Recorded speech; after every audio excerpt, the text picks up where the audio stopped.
lecture is called The Reader Must Die because I would like you to stop using the reader in your writing if that's what you're doing.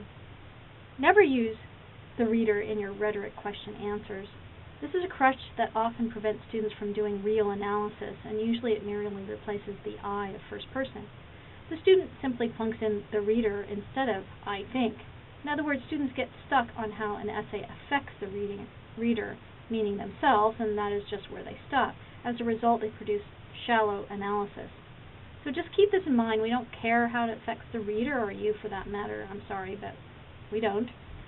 Write about how the metaphors are used or other devices. Write directly about whatever the question is asking you, but do not write about, quote, how it affects the reader, unquote.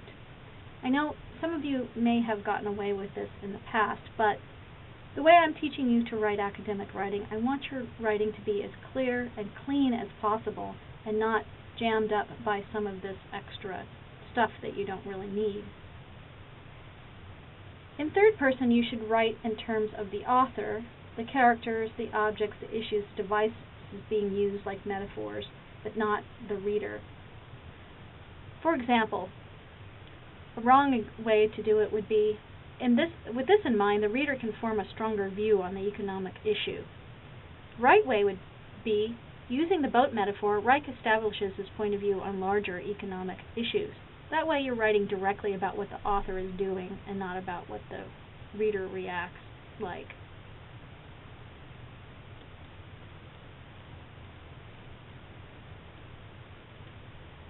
The right way in this example is much more objective, direct, powerful, and mature, using I think or you a lot, and also even the reader is a sign that you need some more work on your expression. The following also is never a valid answer to a rhetoric question. The author uses this device because it makes it easier for the reader to understand. That is never a valid way to answer a rhetoric question. That's not the number one priority for an author, how to make it easier for the reader to understand. So it doesn't really analyze anything at all. So I'll keep nagging you about this until you stop referring to the reader. Again, once students get over using a lot of first person in their academic writing, they usually switch to some other default device, and this is one of them. So once you get past this, you will begin to do some real analysis. You can write a much leaner and better analysis without the reader, meaning personal reactions, clouding your paragraphs. Here are some more examples. The wrong one says, in the last paragraph, the reader witnesses the mother conveying a lesson to her daughter. In order to make sure the reader understands the lesson, style and structure are used to contribute to the ultimate message. In the last paragraph, quotes are used to help make the mother's point. With the quotes, the reader can get a real and vivid interaction with the mother and daughter. But edited, this is much shorter and to the point, and clearer. In the last paragraph, Dillard's mother conveys a lesson to her daughter. The style and structure of the paragraph contribute to the ultimate message. The quotes are used to help make the mother's point and provide a vivid interaction between mother and daughter.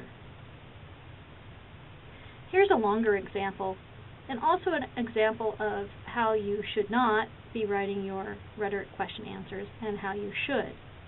I will let you read the student example, the wrong example, on your own so that you can compare it with the correct example, and I will be reading aloud the correct example. The question is from An American Childhood by Annie Dillard, one of the readings for this course. The question is, how does Dillard use her writing talents to create paragraph 8 out of one long sentence? What other examples can you provide of a long sentence in the essay? How do they contribute to the overall style of the writing? So as you can see, there are 3 parts to this. Again, you should be taking notes to address each part of the sentence before you start writing.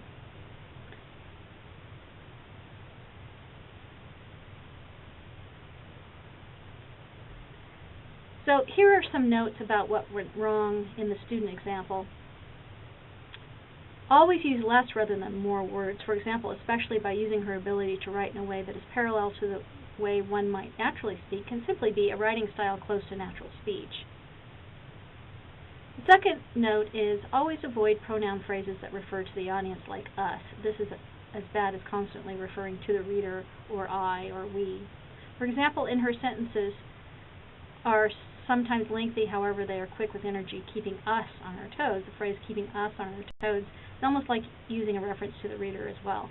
It is completely unnecessary and weighs down the efficiency of the writing. So a better way to write this is, her sentences are sometimes lengthy but energetic. And the third comment about this student example is write about the author and the text, never about what you think or how the audience or reader reacts. No one cares about how you or the reader reacts. Stay with the issues and do not get sidetracked. Again, refer to my previous instructions on this. Here's the edited and corrected version. Using carefully crafted description plus a writing style close to natural speech, Dillard wrote one long sentence to create paragraph 8. Her control over the precise structures of sentences is indicative of her writing style. While her sentences are often lengthy, they have an energetic pace. The tone is set by this quick pace reflects her mother's character and overall attitude. In paragraph 37, Dillard describes her mother in one of these long sentences. Opposition emboldened mother, and she would take on anybody on any issue, the chairman of the board at a cocktail party on the current strike. She would fly at him in a flurry of passion as a songbird selflessly attacks a big hawk. The rapid succession of phrases listing those her mother would take on parallels her mother's passion. These quickly paced and energetic sentence structures contribute to the deeper understanding of the main character, thereby building evidence to support the essay's thesis that people should not simply accept things as they are told, but develop their own stance.